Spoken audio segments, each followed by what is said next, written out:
Chill out. Get off.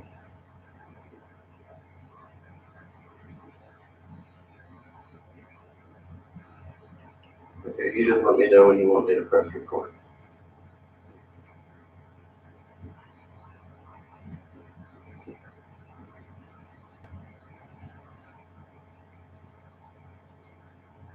Okay, I'm ready.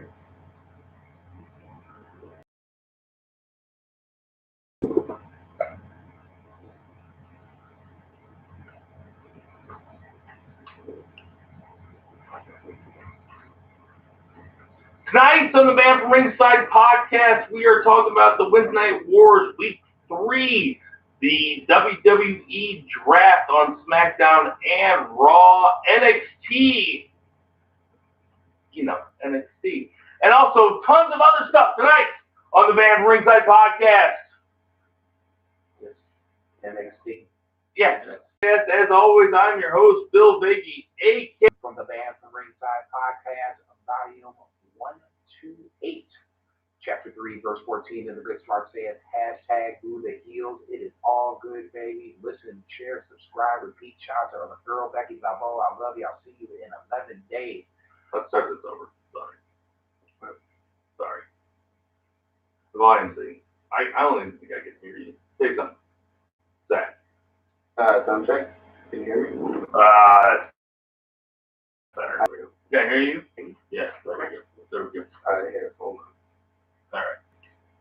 This is better. Sound check before we did it. You live, you learn. Good thing we taped this show.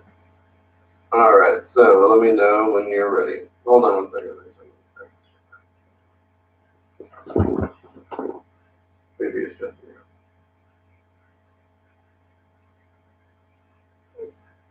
Say it again.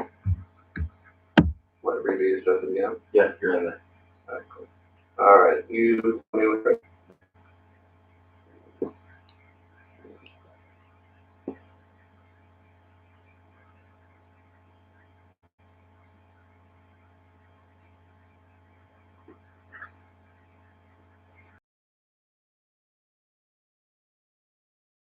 Week 3 of the cast. Look at you. At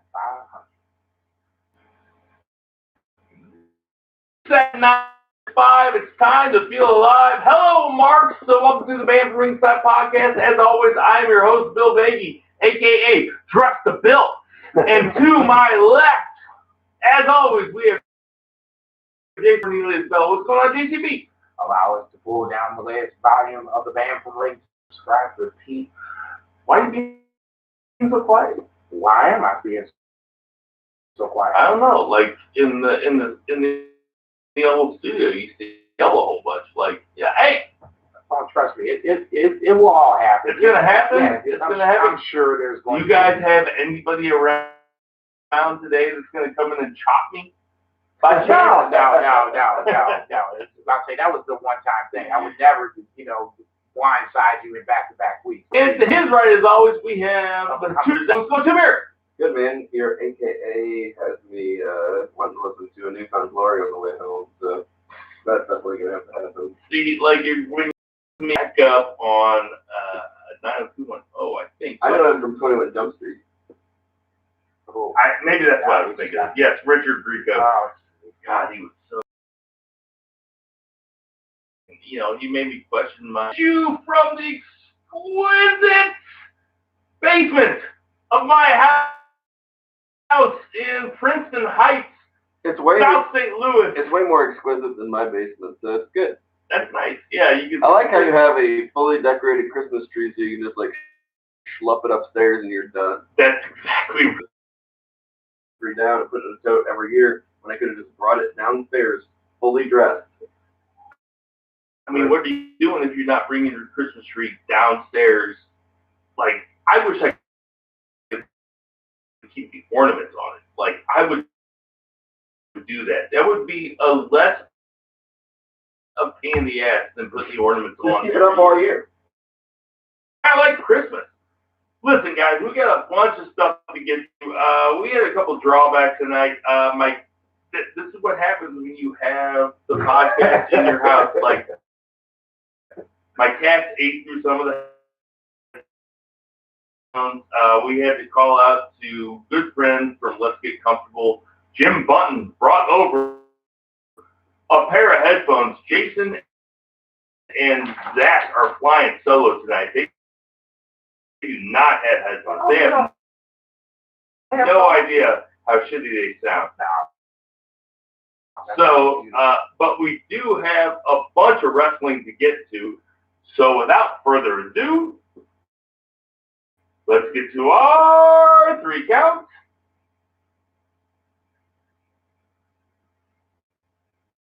What do you got, Jason?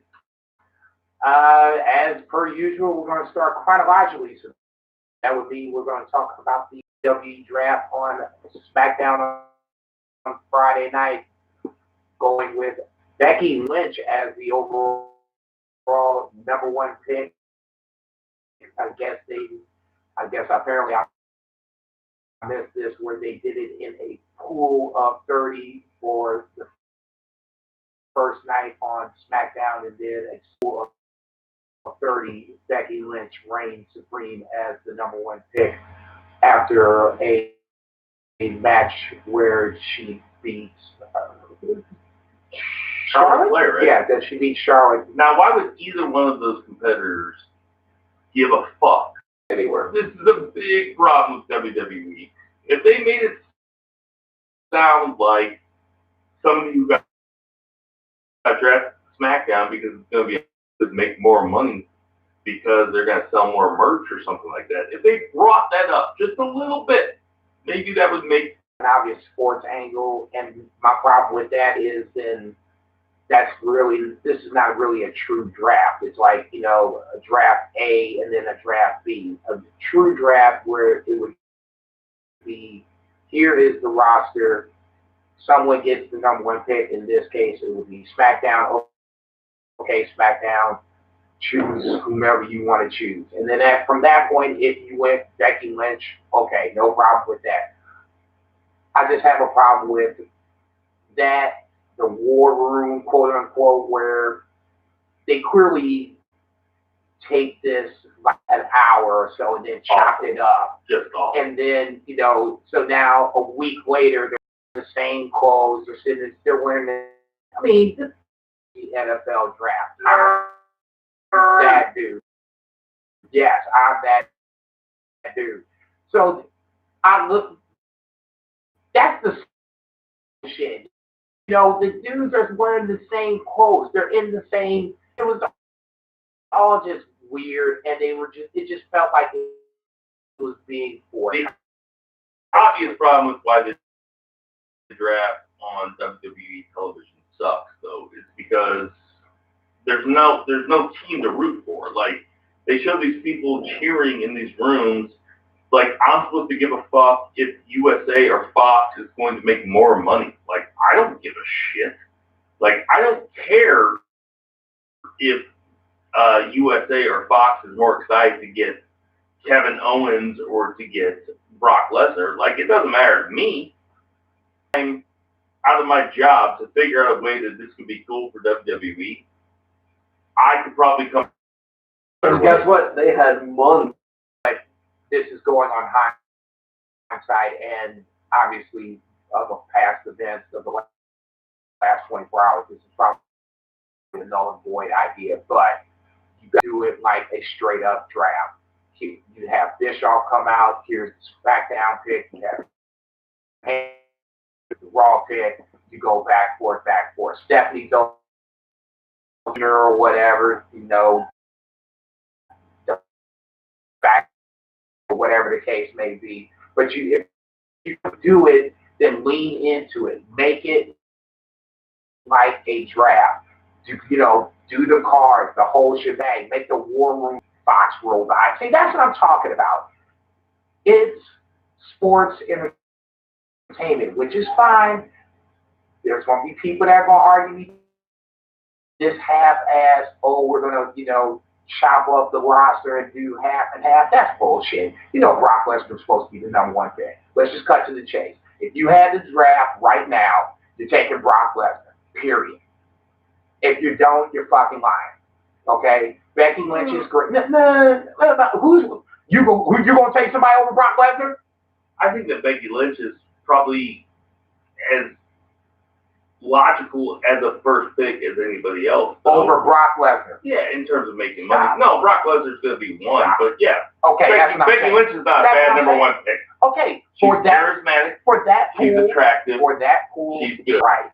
That's not a draft. This is like a supplemental draft. You get this amount of people to play with, so draft. And then we're going to do it the next night, and then we're going to do it a week later, and do it again. 2 beer tax moments up.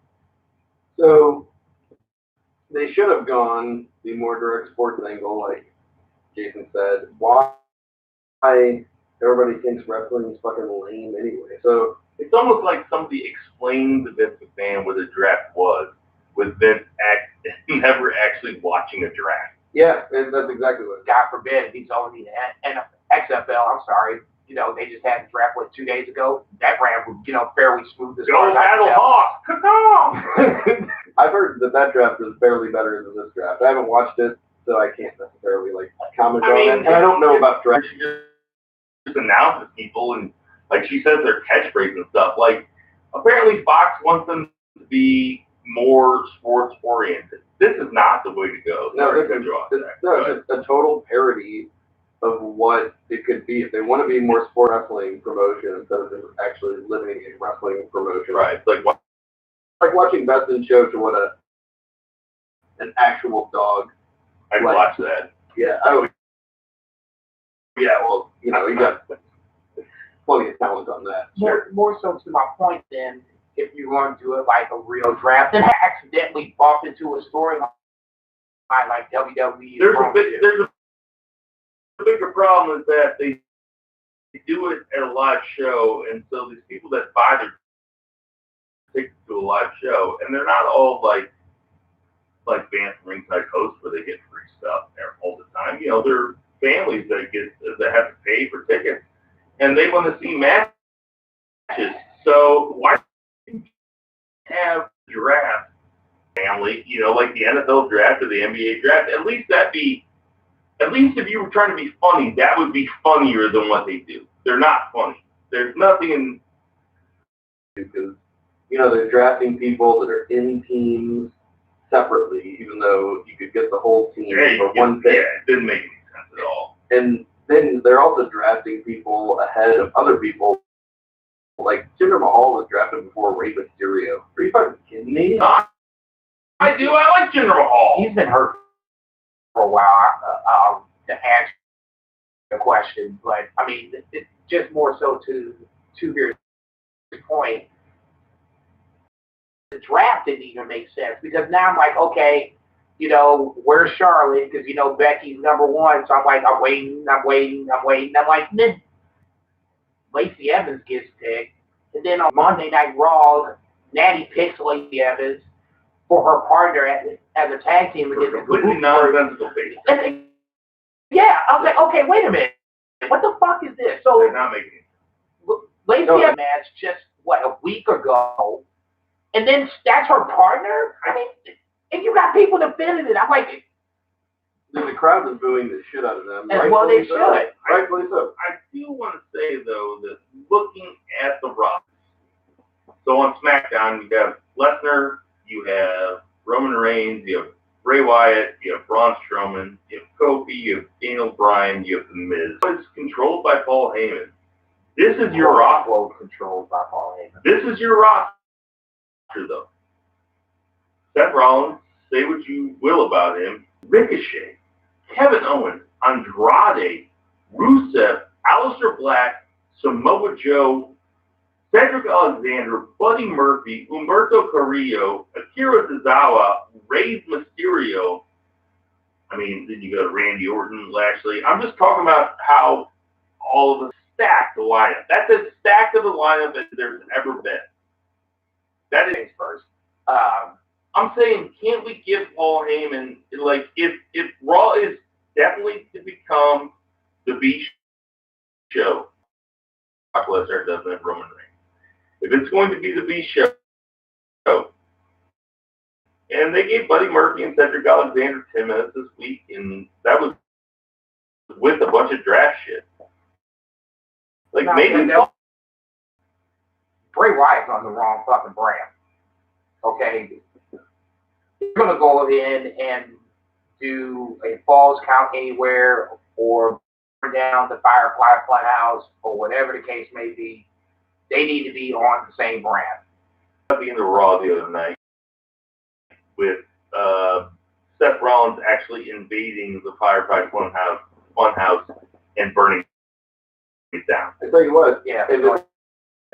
their top baby face, in their minds, their top baby face, burning down the fan favorite segment of their favorite superstar on Raw currently is somehow going to get a face reaction. Got booed though. It got booed hard, and that's what they should have known was going to happen. But they thought that was going to get Seth over as a babyface. I'm not sure that's what they thought. This was not a double turn, and it should have. I'm not saying it's going to be a double turn. I think that's probably turning. If that was the idea that this was going to Funhouse Bray without a mask on, he'd be the biggest babyface in the company. He's getting babyface reactions, and it was the perfect time to do it. Well, that was why everybody booed Hell in the Cell ending. They wanted it because they got behind Bray Wyatt. Absolutely. And then the ending sucked dick.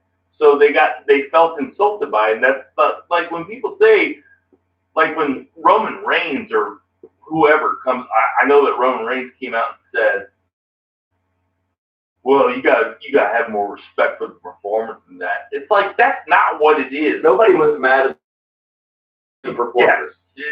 Hey, Joe, you don't get it. That's not what it is. They're not booing Bray Wyatt. They're not booing Seth Rollins. They're booing the booking. Right. You know, that might be a good BFR. That might be a good BFR shirt. Boo the booking. Boo the book. Boo the book. That's good. Hey, nobody's stealing it out there. That's our WWE shirt because, should have sympathy for Seth Rollins, or not Seth Rollins, should have sympathy for Bray Wyatt. Seth Rollins shows no sympathy. He's not charismatic. The dude's total fucking geek on TV. He's a terrible geek on social media. He makes himself look terrible. Bray Wyatt has great charisma. Everybody's behind him. And just Bray Wyatt, his house has been burned down before. Mm-hmm. And isn't that how it came here, though? Yeah, that's like the whole thing. That's like his whole story. Sister Abigail died in the fire, right? So you're gonna have your baby and like torture. They take his number one fear and they just put it out there. I mean, I've heard a lot of stuff this week about people are talking about. Isn't there something else? Maybe they're trying Bray Wyatt's Funhouse. Thank you. That's what my first question was. I was like, I'm sure they don't give a fuck. My point is, number one, it felt like, this was like a mystical kind of place. Kind of like, almost like it didn't really exist. Yeah. Okay, like it existed in Bray's mind. Yeah, let's go with eyes. Okay, let's just make it simple. It was like it was the eyes. You never heard of it, but it truly existed. So how does Seth find it? Number one. Did he fall asleep like Kiefer Sutherland and Flatliner? Tweet me. I know that Kiefer Sutherland died in Flatliners. Do not tweet me. Thanks for the spoiler. Yeah, right. I can't wait to listen to us. Jason and I are the only people old. Basically, beat them to decide the best way we're going to finish this thing is burn down the Firefly Funhouse. Okay, I'm sorry. Was this not Randy Orton like 2 or 3 years ago? Yeah. This is what I did, and I tweeted this. This is why people bang on the WWE. So are intelligent time after time. You think I thought we were going to have something good, and that's one thing. It's down here. I've been so down on WWE for so long, and I thought, all right, they're going to give us this Bray Wyatt thing, and it looks long term, and it looks like it's great. When they go down to Saudi and have Seth beat him in Saudi Arabia, that's going to happen. Saudi Arabia. Yeah. They're both gonna die in quicksand. They're gonna go Bray Wyatt on Al Qaeda at a firing range. See, I mean, come on, man. He's in enough trouble. He don't need to be in the corner. oh, this is what I was gonna say. So the best thing about this is that when WWE sucks on Raw and WWE sucks on SmackDown, the SmackDown they had Bray come out of the ring like Kane, which I guess Or like others don't remember that it happened. But hey guys, I remember it. No shit. So is Jason. No shit. Zach's a youngin'. Even he remembers it. The thing is, even when they do this shit, this is what's so cool about today, is that there's other wrestling that we can watch. Bailey's heel turn I thought was cool. See, I'm talking about real wrestling. I'm talking about NWA Power. I'm talking, if you want to, there's options for you out there. So,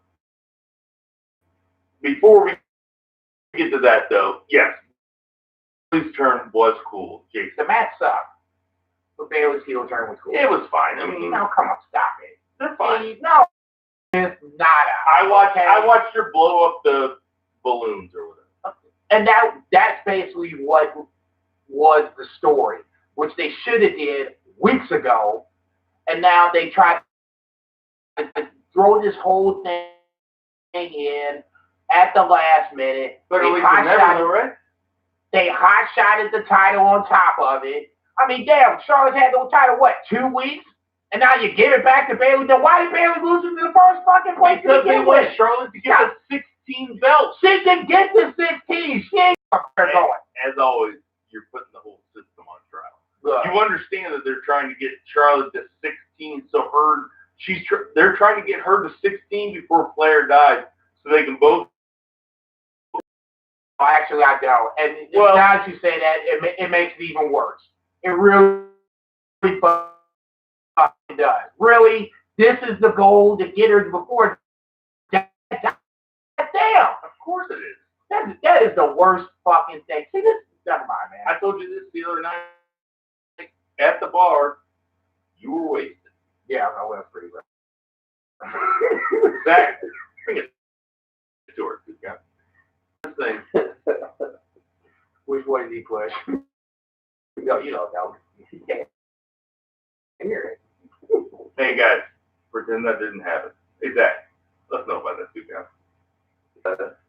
Act like we don't have the ability to edit this, but we're all just too lazy to do it. It's better if we don't. It's better if we don't. Lived up to its name. It was, as Sammy Davis Jr. said, Dino Mike. I don't know where you going with Sam. Live tweeted it up on my Twitter at for Zach. And you can unfollow me on the hot take. But I really had a lot of fun.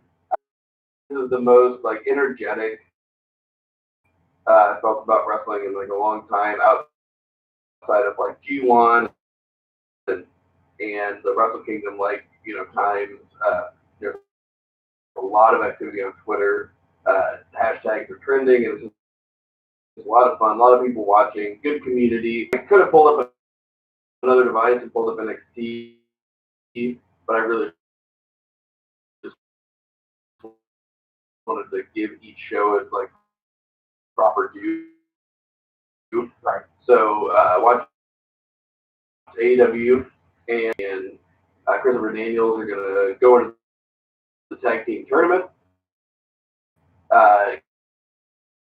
That was what they decided the previous week. But Lucha Brothers come out and destroy Christopher Daniels. Ooh. So Scorpio Sky has to wrestle. Checking on him. It seems like AEW has a much better track record of booking. Scorpio Sky jumps in his street clothes. Dude ends up a couple minutes in just wearing one shoe. finally come out. But they turned Scorpio Sky into a star this night, and this is. I loved him only wearing one shoe. Oh, it was so over. It was so. Thing is NXT next. A lot of people before AEW was even a thing, they acted like it was going to all be wrestling, and who's going to watch a show that's all wrestling, and how is that interesting? Before people even actually knew what the show was going to be. And NXT is all wrestling. Like guys who have a weekly podcast. Yeah. I can't believe they do. Speculate. Who would dare forecast what's going to happen in the future? But I can't believe it. NXT is pretty much all wrestling, and AEW has done a really good party. They turned them into stars in one night. Tonight, we got Scorpio Sky, and I tweeted as soon as he did that tope suicida over the top rope, wearing one shoe, I tweeted Scorpio Sky is a fucking star. This crowd in Philadelphia, which is a hardcore crowd, Philly is a tough crowd, man. They're like that ECW crowd. They threw his shoe back. I know after this match, I was like, Scorpio Sky could be a future AEW champion. Definitely. I don't even know if that's the Philadelphia crowd as much as it is the AEW crowd. Because that AEW, for 3 weeks in a row, and we were there at All In, and everybody is ready for something that's different. Everybody's ready for a little bit of different booking, Jason. I was having a conversation with I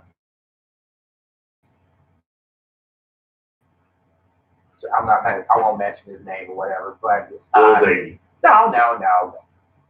I guess someone was one of the negatives, I guess, with AEW. He was saying to me was the fact that the inner circle feels like, in his eyes, Jericho and his lackeys, where Jericho is the lead dog.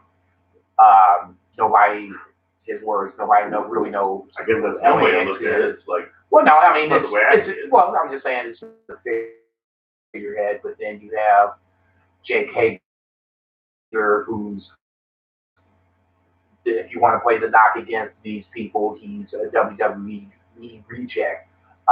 Santana and Ortiz, nobody really knows them if you never watched Impact. Yeah, but they came out and did a squash, and then they challenged the Young Bucks. They're one of the best tag teams in the world. I mean, I know you're playing devil's advocate. No, and then trust me, I get what you're saying, but if you're going to be one of those guys that's going to knock AEW for anything, at least for me, obviously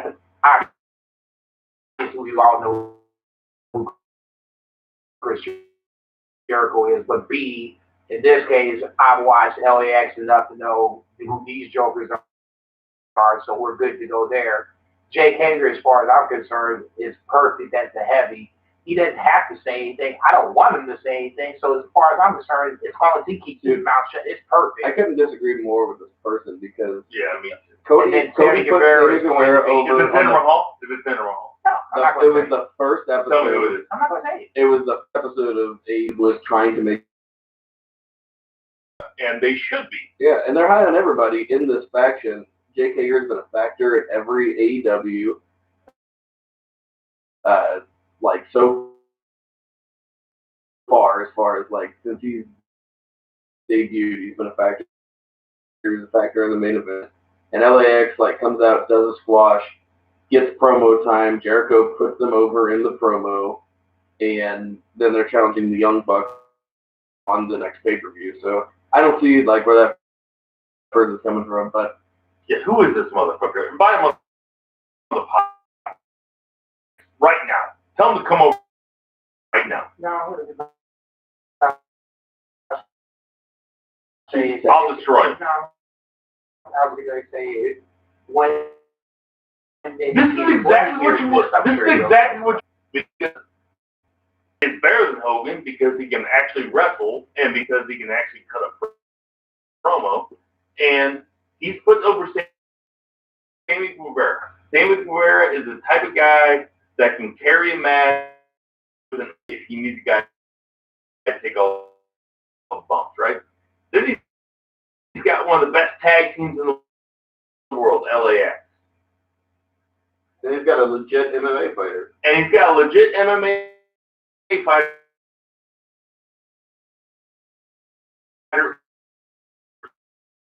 No matter what you think about Jack Swagger or Jake Hager, whatever you call him, no matter what you think about, I'm just saying, this is exactly what you want a faction to be. Because Jericho is only there to put them all over. And he did it on Wednesday Night Dynamite, after LAX won, Ortiz and Santana won, after they won, he came up on the thing and put them over again, which was so fucking bad ass, man. After the promo that he cut last week, I mean, AEW decided to focus on tag team matches. Do you want to get to the next polarizing thing that we can all yell about? Actually, which is, have we gotten to the 2 count? This is the 2 count, yeah, which is very unfortunate timing. Never a good time to be injured. This is exceptionally bad because they have their tag team tournament match, Jungle Express versus Lucha Brothers, and Jurassic Express, sorry. Christ, They're both shitty ass names. And Jim Ross still refuses to say Jungle Boy. I see his name's Jack. I figured it out. His name's Jack Perry. So he calls him Jungle Boy Jack Perry, which I like Jungle Jack Perry too as a name. That's fine with me. Jungle Boy's a terrible name though. I agree with Jim Ross. It doesn't matter. He's over. Like I'm probably closer to Jim Ross.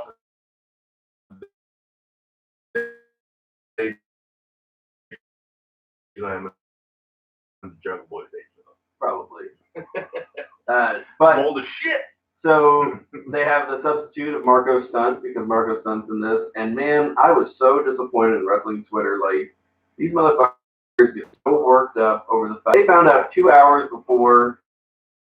Who was that? AEW found out 2 hours before the Luchasaurus was injured, and so they have 2 hours. Marco Stunt and Jungle Boy and Lucha Brothers have 2 hours to put together a match. They probably had 12 minutes to fill, and they're not going to rewrite the whole show. They're just going to do a 12-minute match, and yeah, Marco Stunt got some offense, but he got offense by being a small guy. He was thrown around. He was doing tilt-a-whirls. He was doing DDTs. He was not like doing like power moves on the Lucha Brothers. So this is exactly what you would expect. And it was a 12-minute competitive match that was super fun. And all anybody wanted to talk about was how small Marco Stunt is. Yeah, he's small. That's the whole fucking point, dude. Like, he's fucking over because the fans love that like underdog, like small thing. Like, get over yourself and just enjoy the match that was put in front of you. Did he pin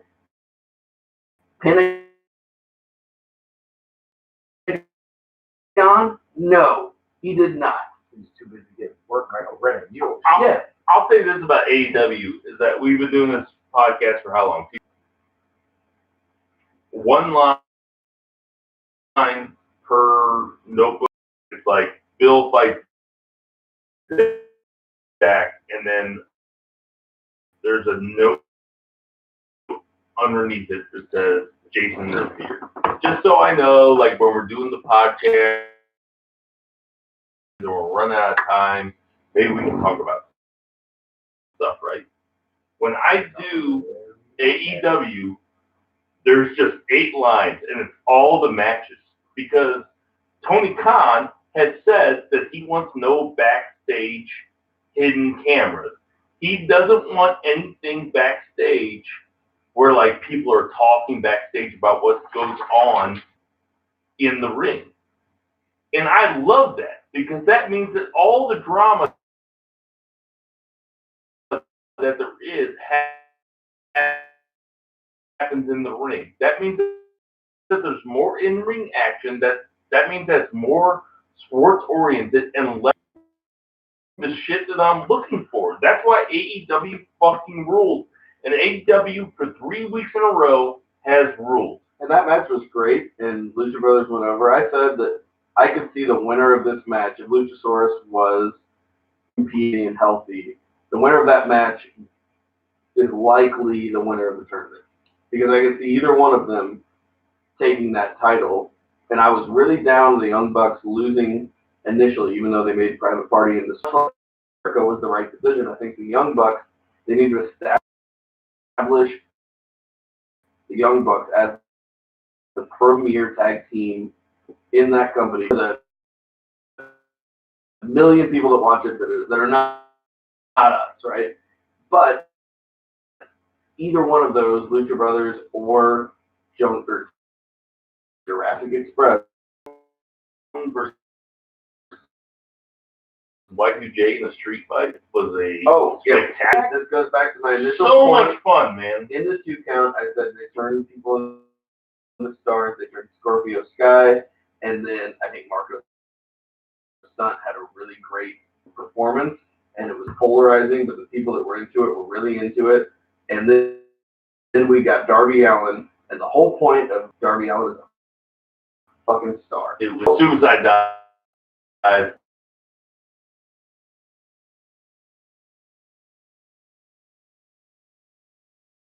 Oh, yeah. Suicide Dive with his hands tied behind his back. Face is painted. Darby Allin's face. Champ. Darby Allin's so cool. So it just kind of it plays into the the mystique of. We have different ideas of what cool is. No, look. Are you seriously don't say that Darby Allin's cool? Dude, he's the. I mean, he's a great worker. I think he's one of the cool. I think he's one of the coolest fucking wrestlers there are. I can't hardly name a cooler wrestler, and I know that's a very vague adjective, but like, who's cooler? Name a cooler fucking wrestler. Kevin Owens. Kevin Owens is awesome, but he's not cool. Kevin Owens ain't cool. I think it's cool. I want to hang out with him, but I'm just saying, like, to a broad fan base. You think Darby Allin painting half his face and having the word champ written on half his body cool? Take yourself back to when you were 12 years old. Are you going to associate with Kevin Owens? Are you going to associate with Darby Allin? Between me and you, I never take myself ready to die. To a broad audience. To us, Kevin Owens is amazing. But I'm saying we want to not be like hiding in your basement talking about this. Like, we want to be like, we do. We say, like, hey, we got a wrestling. About my basement where we're hiding right now. Yeah. we do tell people that we have a wrestling podcast, but then our wives are like embarrassed. We want our wives to be out telling people that we have a wrestling podcast because wrestling is the coolest fucking thing going on. And I'm sorry, but as great as Kevin Owens is, he might take it there, but I feel like Darby Allin is much more palatable. Darby Allin is cooler than Kevin Owens? To a broader, diverse fan base, yes. Like from common with Kevin Owens than I do with your 10-year-old. Yeah, but you're fucking the champ writing on wants to be the champ like No, borderline like, obsessed. I get it. Okay. I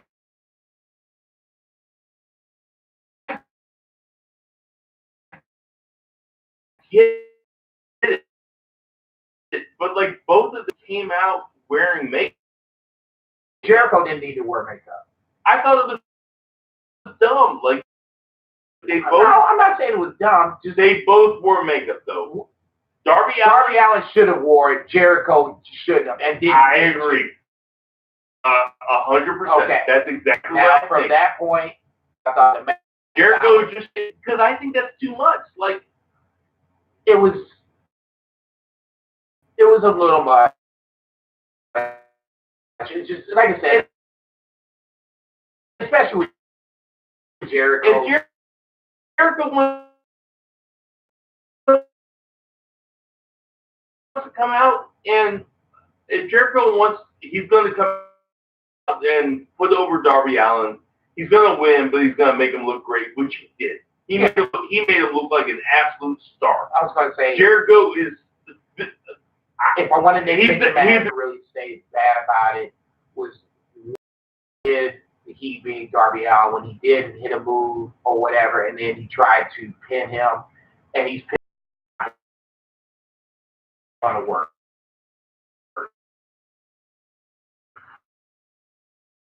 So I get that with we're still doing this about Jericho. 2 years later, and he has been current and viable for 21 years. It's like he's never let up, except for when he decided it's gonna be hard to take his foot off the gas. It's gonna be hard to disagree with that. The longer he stays as AEW champion, the longer he stays just in wrestling in general, because he's just relevant. He's that relevant at this point.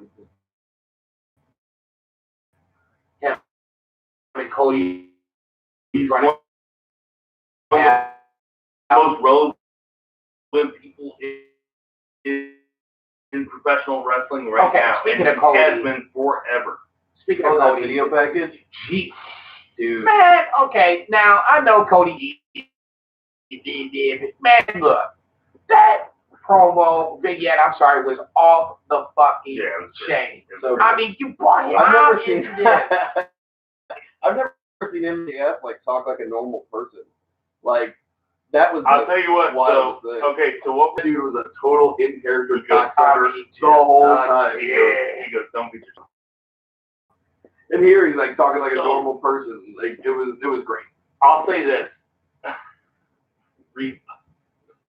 I'll say this.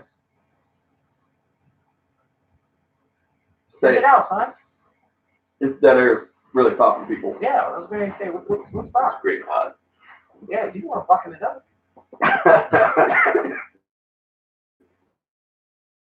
What you gonna say? Or I can talk. I mean, I have no problem talking. We all know this. What I'm saying is, I'm not coming home. This is riveting, right? I'm at half staff. No, I think Rio and Edgar, we should touch on it. Britt Baker, remember, has been wrestling for a couple of years. She might have had 100 matches in her life.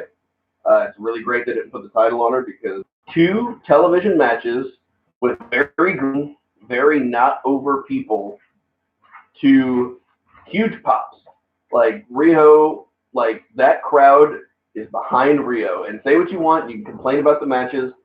Yes, they were with green people, but people love Rio, and there is something to that. So, and I agree with that. I thought the match itself was a little sloppy at points, but that just goes to the lack of chemistry and experience, whatever you want to call it. Yeah, just because she dates Adam Cole, he's not pumping. Okay,